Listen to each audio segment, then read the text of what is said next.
मुझे आंख नहीं चाहिए, मुझे मोक्ष भी नहीं चाहिए, न अर्थ चाहिए न धर्म काम चाहिए, मुझे कौशल्या कुमार राम चाहिए, भारत में बार बार जन्म चाहिए। ऐसा कहने वाले तुलसी पीठाधीश्वर जगत गुरु स्वामी रामभद्राचार्य जी अयोध्या में 22 जनवरी को होने वाली राम मंदिर प्राण प्रतिष्ठा से इतना प्रसन्न हैं, इतना खुश हैं कि इस वक्त वो राम भक्ति में पूरी तरह से सराबोर हैं और राम की महिमा लगातार गुनगुनाते चल रहे हैं।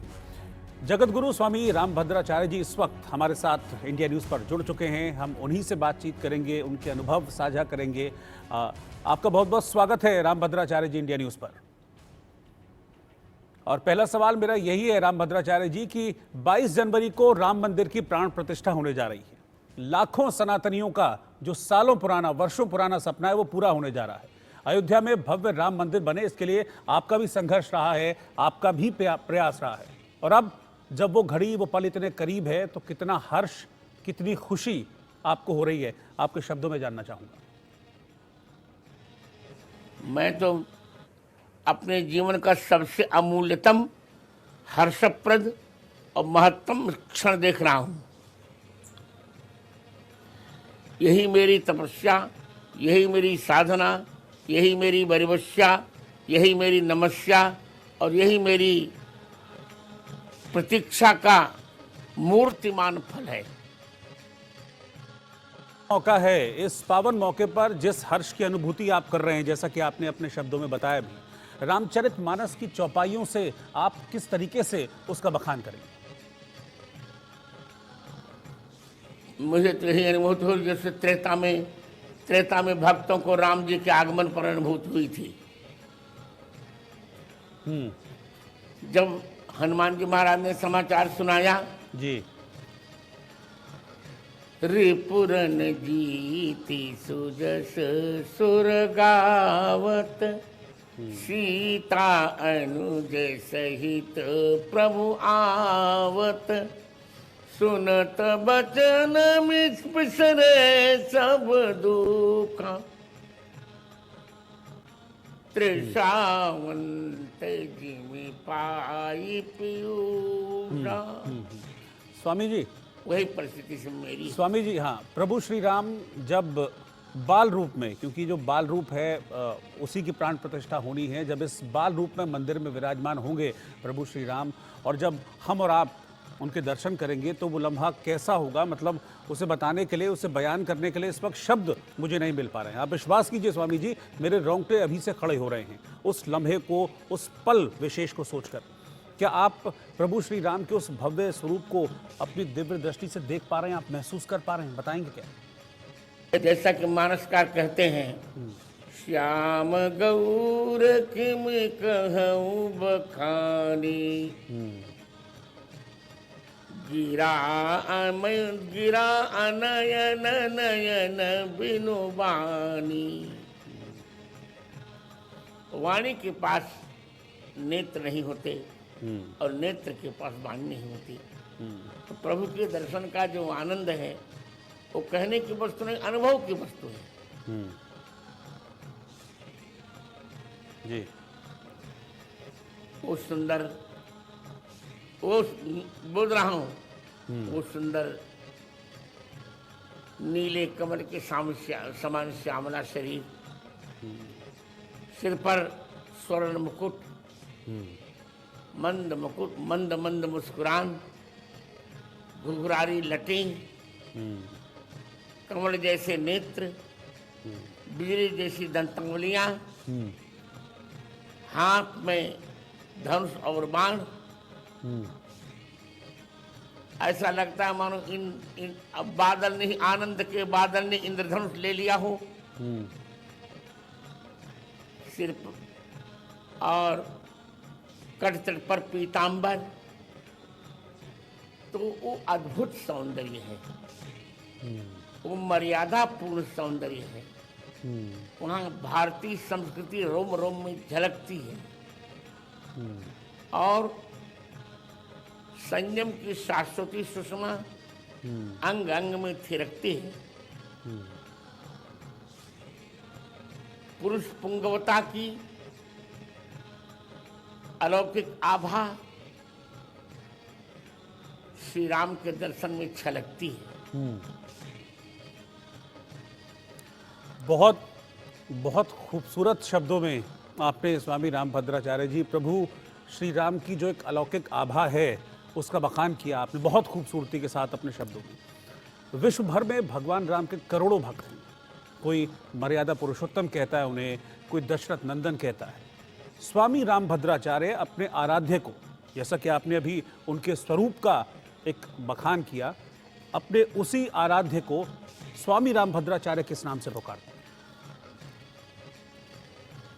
ये तो अपनी अपनी इच्छाएं हैं। जो जैसे मैं अपने राघवेंद्र राम जी को राघव ही कहता हूँ।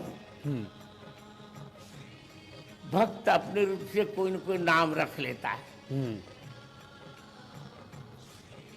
इसलिए तो कहा जाता है ना, रघुपति राघव राजा राम पतित पावन सीताराम। जगतगुरु रामभद्राचार्य जी आपको बहुभाषाविद कहा जाता है, यानी कि बहुत सारी भाषाओं का आपको ज्ञान है, बहुत सारी भाषाओं की आपको जानकारी है। 22 भाषाओं में आप पारंगत हैं। अब तक आपने 80 से ज़्यादा जो पुस्तकें हैं उनकी रचना की है। सुप्रीम कोर्ट में जब राम जन्मभूमि और बाबरी मस्जिद का केस चल रहा था तब आपकी गवाही सुर्खियों में बहुत रही थी, निर्णायक आपकी गवाही रही। वेद पुराणों के उदाहरण के साथ आपकी गवाही का जो कोर्ट है, कोर्ट भी जो आपने गवाही दी थी इस पूरे मामले में, उसमें कोर्ट भी कायल हो गया था। आपने जिस स्थान पर श्री राम जन्मभूमि की स्थिति बताई थी, विवादित स्थल ठीक उसी स्थान पर पाया गया था। जगत गुरु, आपके बयान ने जो फैसला था उसका हम कहेंगे रुख मोड़ दिया था। सुनवाई करने वाले जस्टिस ने भी इसे एक चमत्कार ही माना था। एक ऐसा शख्स जो मतलब देख नहीं सकता है, वो कैसे वेदों और शास्त्रों के विशाल संसार से रूबरू हो सकता है? लोग कहते हैं कि आप में कोई ईश्वरीय शक्ति है। जो हमारे दर्शक हैं, बताइए, लोग सुनना चाहते हैं कि आपने कोर्ट में प्रभु श्री राम की कैसी महिमा बताई थी, क्या प्रमाण आपने कोर्ट में दिए? वो मेरी गवाही का जो मेरा बयान है वो 100 पृष्ठों में है। आज मैं इतना ही बताऊंगा कि आस्था पर प्रश्न नहीं लगाया जा सकता। बिल्कुल, हमारी करोड़ों वर्षों की आस्था है। मैंने न्यायमूर्तियों से कहा था कि यदि आप पूछना चाहते हैं तो मैं बता रहा हूं जी। ज्योतिष के अनुसार जहां मेष के सूर्य की दृष्टि पड़ती है, मकर के मंगल की मेष मकर के मंगल की दृष्टि पड़ती है, तुला की शनि की दृष्टि पड़ती है, और कर्क में बृहस्पति की दृष्टि पड़ती है, और मीन के शुक्र की दृष्टि पड़ती है। वही है राम जन्मभूमि, जिसके उत्तर दिशा में जिसके उत्तर में ठीक 300 धनुष की दूर पर सरजू जी हैं जी। मैंने उनको 441 प्रमाण दिए थे, और खुदाई जब हुई तो 437 प्रमाण सही निकले। 4 प्रमाण निकले थे, वो मिलते, वो भी हमारे ही पक्ष में थे जी। तो मैं तो अपने को धन्य मानता हूं कि मेरी प्रतिभा ने प्रभु का कार्य किया। और न्यायमूर्ति इतने प्रसन्न हुए कि हमारे मुस्लिम जज ने कहा था, sir you are divine power. बिल्कुल बिल्कुल, आप ठीक कह रहे हैं स्वामी जी। श्री राम मंदिर को लेकर हमने देखा कि बहुत लंबी लड़ाई रही, बहुत लंबा संघर्ष इसमें रहा, एक लंबी कानूनी लड़ाई से भी पूरा मामला गुजरा हमने देखा। मुस्लिम समाज का दावा था कि वहाँ कुछ नहीं था, ना कुछ तोड़ा गया। क्या ये लड़ाई मंदिर की नहीं थी? मतलब मेरे कहने का मतलब ये है कि क्या आप इसको ऐसे देखते हैं कि ये जो लड़ाई थी पूरी एक सम्मान की लड़ाई थी और यही वजह रही कि हिंदू पक्ष इस लड़ाई को अपने सम्मान की लड़ाई मानकर लड़ता रहा, लगातार इसको कैरी करता रहा और अब 22 जनवरी का दिन जब पास है तो राम जन्मभूमि मंदिर में रामलला विराजमान होने वाले हैं और उनकी प्राण प्रतिष्ठा का जो मुहूर्त है वो चुन लिया गया है और अब वो बहुत नज़दीक आ गया। कैसे आप इसको देखते हैं? इसलिए ये भगवान राम की पूजा नहीं है, ये भारत माता के स्वाभिमान की पूजा है, ये राष्ट्र के मंगल की पूजा है, ये राष्ट्र की मर्यादा की पूजा है,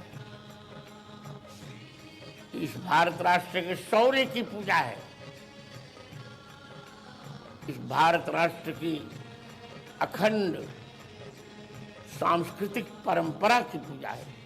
इसे हम बहुत प्रसन्न होंगे और होना भी चाहिए। अयोध्या वासियों ने 14 वर्ष प्रतीक्षा की थी और हम लोग तो 550 वर्ष तक लगातार प्रतीक्षा करते रहे। कितने बलिदान हुए जी? लगभग 2 लाख हिंदुओं के बलिदान हो चुके। आज हमारा वह बलिदान वरदान रूप में परिणत हो रहा है।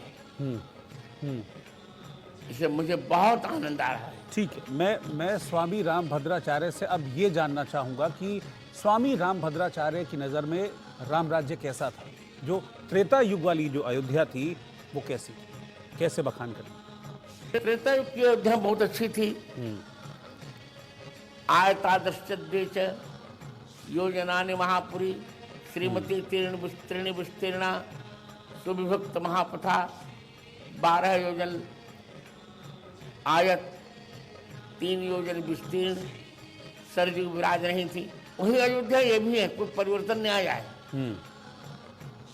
क्योंकि जब त्रेता के सूर्य में परिवर्तन नहीं है, त्रेता के चंद्र में परिवर्तन नहीं है, तो त्रेता की अयोध्या में भी कोई परिवर्तन नहीं है जी।